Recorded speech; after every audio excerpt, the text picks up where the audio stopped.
पूर्णा तालुक्यातील मोजे पुनर्वसन नीळा येथे ज्ञानेश्वरी पारायण व अखंड हरिनाम सप्ताह तथा श्रीमद भागवत कथा ज्ञानयज्ञ सोहळा सुरू असून यांची समाप्ती सोमवारी होणार आहे. रविवारी हरिभक्त पारायण श्री रामगीर महाराज मिरखेलकर यांचे पूजेचे कीर्तन संपन्न झाले. या अखंड हरिनाम सप्ताहात काकडा आरती, भजन, ज्ञानेश्वरी पारायण, संत तुकाराम गाथा, भजन, श्रीमद भागवत कथा, धूप आरती व कीर्तन उजागर अशा आणि नीळानगरी दुमदुमली होती. या अखंड हरिनाम सप्ताहाचे आजचे यजमान म्हणून गणेश श्रीपतराव सूर्यवंशी, देवदास विठ्ठलराव सूर्यवंशी, निवृत्ती जगन्नाथ माऊली सूर्यवंशी यांनी बसवले होते. आज 5 ते 6 हजार भाविक भक्तांनी आपली उपस्थिती लावली होती. या सप्ताहासाठी म्हणजे जुने गाव नीळा, महागाव, सिद्धेश्वर, कळगावसह पंचकृषीतून भक्तांनी महाप्रसादचा लाभ घेतला. या कार्यक्रमासाठी सर्व तरुण मित्रमंडळासह गावकरी मंडळींनी पुनर्वसन नीळा येथील सर्व मंडळींनी परिश्रम घेतले.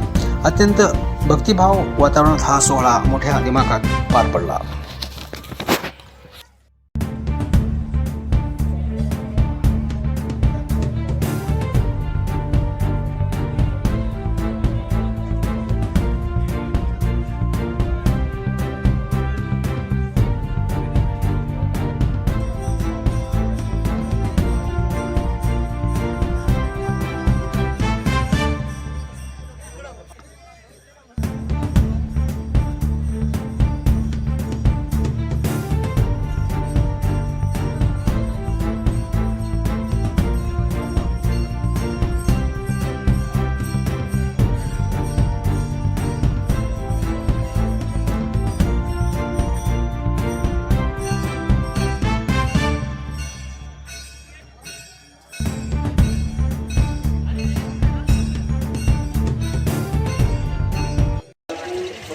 मिरखेलकर आले होते आणि आज पालखी उत्सव सोहळा आहे आणि गेल्या 50 वर्षापासून अखंड हरिनाम सप्ताह, ग्रंथराज, ज्ञानेश्वरी पारायण व भागवत कथा 35 वर्षापासून चालू आहे.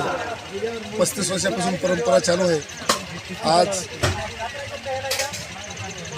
आमच्या या पावनभूमीमध्ये भूतराम महाराज, सोमजी महाराज, बालानंद गिरीजी महाराज आणि राम महाराज मिरखेलकर या सर्व असे पावन झालेली भूमी आहे आमची. या भूमीमध्ये गेल्या 35 ते 40 वर्षापासून अखंड हरिनाम सप्ताह आहे.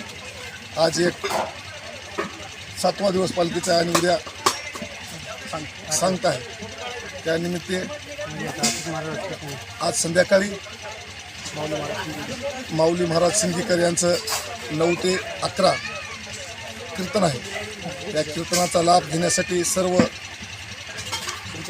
पंचकृषीतील गावकरी मंडळी व सर्व भाविक भक्तांनी आज दिनांक 25/1/2026 संध्याकाळी ठीक 9 वाजता हरिभक्त पारायण. आजचे यजमान कोण आहेत? माऊली महाराज सिद्धी. पंक्तीचे यजमान कोण? पंक्तीचे यजमान आज आमचे सर्व जगन्नाथ माऊली सूर्यवंशी आणि आमचे वडील श्रीपतराव सूर्यवंशी यांच्या मार्गदर्शनाखाली आमचे आज जे कार्यक्रम आहे पंक्तीचा त्यांच्या अध्यक्षाखाली चालू आहे. आणि या पंक्तीचे यजमान गणेश श्रीपतराव सूर्यवंशी, सोपान जगन्नाथराव सूर्यवंशी, देवदास विठ्ठलराव सूर्यवंशी या तीन भाविकाची आजचा पंक्तीचा कार्यक्रम आहे. आणि या पंक्तीच्या कार्यक्रमानिमित्त सर्व आजूबाजूच्या सर्व पंचकृषीतील भक्तगणांनी महाप्रसादासाठी निळ्या या गावामध्ये महाप्रसाद घेण्यासाठी यावं ही सर्वांना नम्रतेची विनंती. रामकृष्ण. उद्योग असो, त्या उद्योगामध्ये भगवत चिंतन करायचं. चांभार असो, कुंभार असो, कोणत्याही धंद्यात आपण ज्या कुळामध्ये जन्मलो त्या प्रसन्नता ठेवून केलं पाहिजे. नाही तर माणसाची प्रसन्नताच नसते, काही उपयोग होत नाही. मग वाटत तसं करा, मन प्रसन्न. म्हणून महाराजांचं म्हणणं काय आहे? महाराजांचं म्हणणं पहिले त्यानं काय उपचारा सगळे उपचारे एक मनच पाहिजे. उपचार अवघे आणि तिथं मन नाही, तिथं मन नाही.